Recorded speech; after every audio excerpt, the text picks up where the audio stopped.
Good luck with it. Thank you. Okay. Today we are in Maplewood, New Jersey for the book signing when nobody's home. We're going to introduce the book, how it all began, and we're going to talk about the behavior behind why people use drugs and alcohol or become dependent on it. And we're looking forward to getting this thing off the road. Tonight is going to be, I think, very interesting and fun because first I get to talk about one of my siblings. And it just happened to coincide with Michael publishing his first book. And so I'm going to just tell you a little bit about him to give you some context, and then I'm going to let Michael talk about how he came to where he is now. Michael is number 6. I always have to count down. I'm number 2 of 11.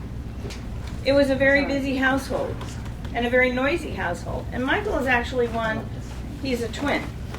And his twin, Markel, did all the talking for Michael. Michael stuttered, and he was very quiet. And I used to kind of worry about him. You would ask Michael, what do you want for lunch? And he'd just kind of look at you.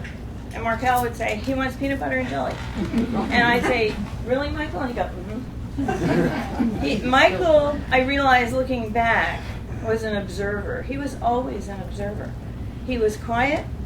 He was always paying attention. And he managed to navigate some very difficult times at times because not only did we have the 11 of us, but over the years we had 125 who were part of a group home. You know, when I look back on that, I realize everybody needs a place where they feel safe and loved and accepted.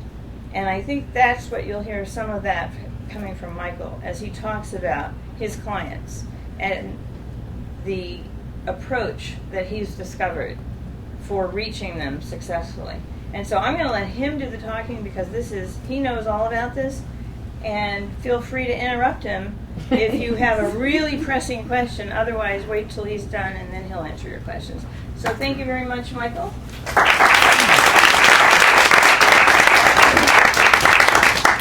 It's a pleasure to be here. I'm going to take you on a journey. This is where my acting classes will pay off right now.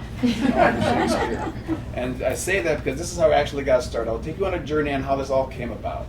And I went to LA to become an actor, so I stayed for 10 years.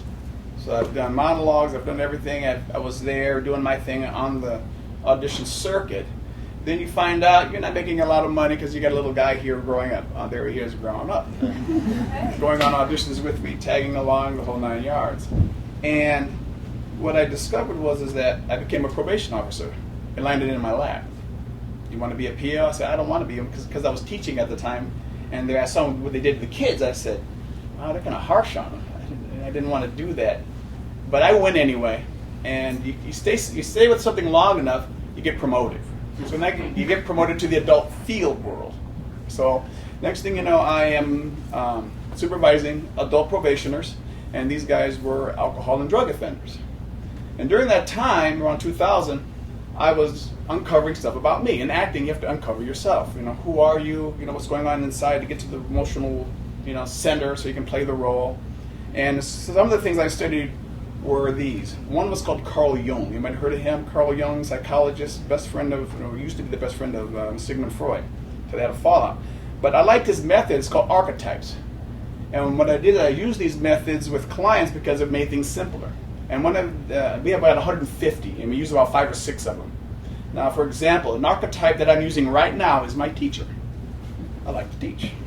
So this comes up and I can teach. I can instruct you on your golf swing.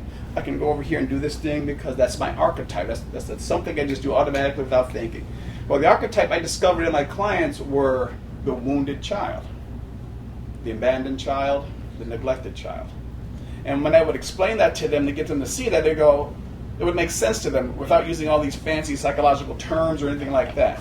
So that's one approach. There's another approach I used. It was called nonviolent communication. How do we communicate nonviolently without throwing jabs at each other? Because our society, we are trained to actually punish each other verbally when we get in an argument. I will make you submit to get my point across so I can win, and nothing gets solved. So what I did was I used that approach, which means, what are you needing? If you make a comment to me, right, and say, Mr. Oden, you're an idiot. I catch the bullet. Oh, I'm an idiot. Let me look at this. So, where's this coming from? what need are you meeting by calling me this name? And then they kind of like, well, why am I calling him that? Then we go behind their world and go, oh, had a bad day. The wife was yelling at him. Got it. So they get to see why they do what they do. Okay? And the third one I did was I took all that information and I developed a thing called the needs-based method. So what happens is this. Everything we do in life is meeting a need of ours. I don't care what it is. Scratching my face, tying my neck, saying, hey, you're a good-looking guy, meaning I'm meeting a need by validating him. Okay? Your need for you guys to be here is to get information. That's your need. That's one of them. There could be a few. Okay, so we keep it real simple. So I got these clients, and I'm learning all this stuff, and I wanted to know why they did drugs. I heard about disease. I heard all this stuff. I said, well, let's find out. So as the years go by, each client comes in, I hear their story. I hear their story over and over. And the need that I saw that they were not getting was validation, love, respect, support, bonding by a caretaker. I have interviewed over 8,000 men and women. The bottom line that I discovered for their drug use was lack of a need from a caretaker. That's if I were to bottom line it, this is it. So then I started taking notes. Then I discovered another thing, what they were missing, and that was their father. 95% of my clients didn't have a father. Now, I've interviewed people from Hermosa Beach, Manhattan Beach, the fancy places in California, all the way to South Central, Compton, Watts, very poor, Section 8, welfare, the whole 9 yards. So I had the whole spectrum, and everybody had the same problem.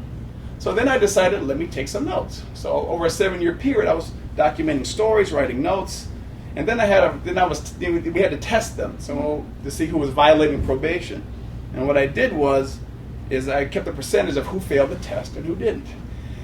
And my clients, I'd say about 15% failed the drug test. I said, okay, 15% is not bad.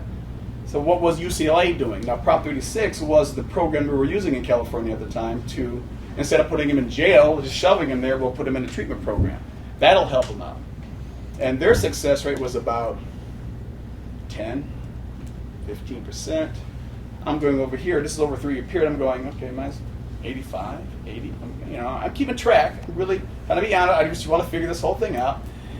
And every time I worked with my clients, all they would say was this: what you tell me makes more sense. It gets me to understand my behavior, why I was consuming drugs and alcohol for so long.